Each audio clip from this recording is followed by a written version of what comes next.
All right, ladies and gentlemen, we're on to Chapter 6, Pay, Benefits, and Working Conditions. The gross pay, which is a term that you are going to hear from here on out in many different chapters, is the way we describe the money you've earned before anything is taken out of it. So your salary before any taxes, etc., would be considered gross pay, or your hourly, including overtime pay, would be considered your gross pay. Now we get to the not so fun stuff. The amount subtracted from your gross pay, which we call deductions, will eventually lead you to what we call your net pay. So there are some things that you're required to pay, and we've kind of talked about this in the previous chapter. You're required to pay both federal and state income taxes in the state of New Jersey. You're required to put money into your Social Security account through a Social Security tax, and you're required to pay into your Medicare. So all that is not an option. Those are 4 required deductions that you'll be hit with every single paycheck.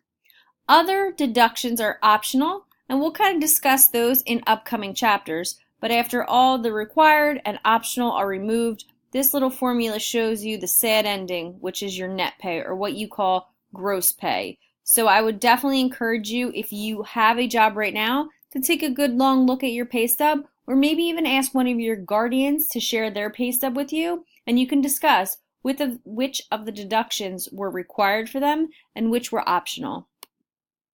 This is just a quick way of you figuring out that your gross pay is correct. So if you do end up working in a place that pays monthly, you would take your annual salary and divide it by 12. Weekly, you would take your annual salary and divide it by 52. And you definitely want to make sure that the gross pay number is accurate. If you are going to be self-employed, you are going to be an entrepreneur, which we talked about in Chapter 1, you are not excused from taxes. You still got to pay them. So you would want to estimate your taxes about 4 times a year. This way they don't all pile on at the end in tax season. You obviously, like we said, have to pay your Social Security and your Medicare tax.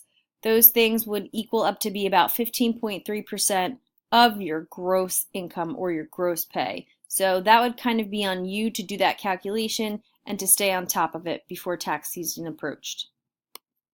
There are some benefits to working. It's not all bad paying taxes. So what you might look for in the chapter under the benefits and incentives section are the descriptions of several of these bulleted points. Profit sharing plan allows employees to get a portion of the company's profit. So they would consider that incentive pay, because the more that you worked hard for the company to do well, when the company does do well, you make more. So it's an incentive. But paid holidays, employee services, sick pay, those are all benefits that aren't mandatory or guaranteed in any place of employment. So you really want to figure out which ones are important to you. Another benefit or option, depending on where you work, is the idea of being able to take a leave of absence. So if you needed to temporarily leave your job for whatever reason, having children, completing your education, etc., the problem with a leave of absence is during that time you're not being paid.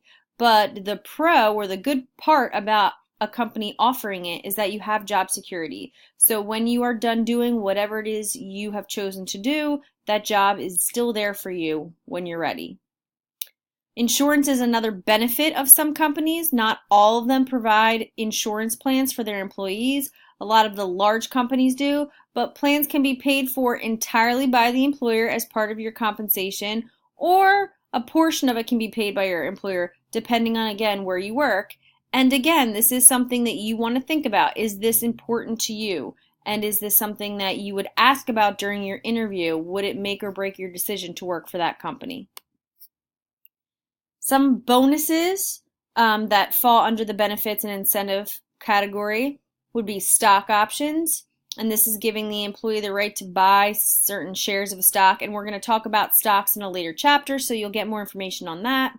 And then also pension plans. So we're going back to the idea of, how do I save up for the time when I retire? And I know it's crazy because we were just talking about, hey, let's start work. And now we're talking about, hey, you're in your 70s and now you're going to be done work. So we jump around a little bit timeline wise, but you definitely want to start planning your retirement as soon as you start working. And one of the things you can look for now in places where you are applying is the idea of them offering you a pension plan or a retirement plan. These are some of the common plans you might see, and 401k and 403b get covered in later chapters, but they are two types of retirement plans. And then you could come up with your own individual type plan that your company would contribute money to. All of these are great things to find in a company. If your place of employment requires you to travel, one of the things you definitely want to look for is the idea of them covering your travel expenses. So if you have a company car, you want to make sure that they're paying for any kind of maintenance and or gas, because traveling can be expensive. Some opportunities to travel in a company will cover your hotels and your meals. Ask all of these questions before you do it, before you say yes, to make sure that you don't have a lot of out-of-pocket expenses. There are different types of work arrangements that are discussed in this chapter, and they are talking about flexible work arrangements as a good thing because these flexible work arrangements reduce absenteeism, they will reduce burnout and turnover. So companies came up with a few different options for their employees to keep them happy, one being a flex time schedule.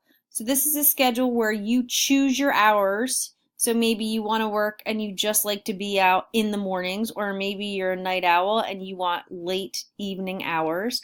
The only requirement during flex time is that there's a core time period where everyone must be there. So I always use the example of a McDonald's or a Burger King or another fast food chain. The core time is typically the time around lunch when everybody chooses to come into the drive-thru to get their meals. So if you work the morning shift, you might work from, say, 8 a.m. to 1, and if you work the afternoon shift, you might work 11 to, say, 4. But that 1 o'clock time period, all hands are on deck because that's the busiest time. The other altered work week mentioned is a compressed work week in which you are putting all 40 hours of a standard work week into less than 5 days. A lot of times you'll see nurses do that. They'll do like a 10 on, 10 off, and they'll do all 40 of their hours, but they'll do it in maybe 3 or 4 instead of 5 days. Other job options include job rotations. This is where you get to do a bunch of different things. You learn a bunch of different skills, and so you have different things that you do throughout the day. It keeps you entertained, it keeps you from being burned out, and it gives you a lot of great skills. Job sharing is when two people share one full-time job, so you're splitting the salary, you're splitting the benefits, and you're working part-time, but again, it gives you that freedom for the rest of your day. Maybe you're doing the morning shift because you have kids you have to get off the bus later on, and you know that your responsibilities will be covered by the person that comes in after you. Another job option, especially now more than ever, is the idea of what they call telecommuters, which is working from home. So with all the technology that has been incorporated in jobs these days, working from home has become easier and more prevalent. The chapter discusses labor unions, and it's important for you to know what they are. So it's people with the same or similar occupations that work together for the good of a group. A labor union may recruit new members, participate in collective bargaining, which we talk about on the next slide. They choose different political candidates for the members to support, and these candidates are usually supporting the members' interests.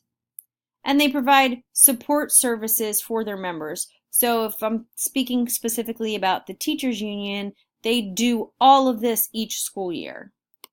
Collective bargaining especially comes in handy with the teachers union, and that's basically the process of negotiating work contracts. So the teachers union, which is made up of representatives from all of the schools, will negotiate our next contract, which will cover our 3 years of employment.